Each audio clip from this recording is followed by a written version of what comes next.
DIY での失敗あるある15選をご紹介します。まず1つ目は、壁を塗る前に下地処理を怠ることです。塗料が浮いたり、剥がれたりする原因になります。2つ目は、サイズを測らずに家具を組み立てること。完成した後に部屋に入らない可能性があります。3つ目は、壁を釘でたくさん穴開けること。後で修復するのが大変です。そして4つ目は、電気配線作業を電源を切らずに行うこと。感電の危険があります。5つ目は、ペイントをこぼした時に慌てて拭こうとすること。拭く前に水で濡らして対処しましょう。6つ目は、DIY 用具を正しく使わずに作業すること。怪我の危険があります。7つ目は、ハンマーの使い方を間違えること。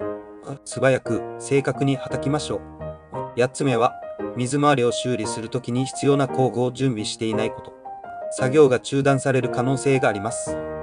9つ目は、重い家具を一人で運ぼうとすること。怪我の原因になります。10つ目は、壁に穴を開けるときに配管を見落とすこと。水漏れのリスクがあります。1つ目は、DIY 作業中に周りの環境や安全を考えないこと。周囲を整えてから作業を始めましょう。2つ目は、市販の組み立てキットの説明書を無視すること。容量がわからなくなります。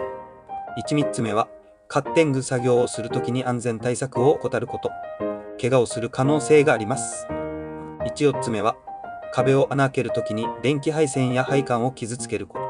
事故を防ぐために慎重に作業しましょう。最後に5つ目は、DIY 作業を一人で行いすぎること。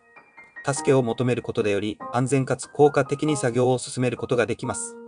これらのポイントに注意して、より安全かつ効果的な DIY 作業を行いましょう。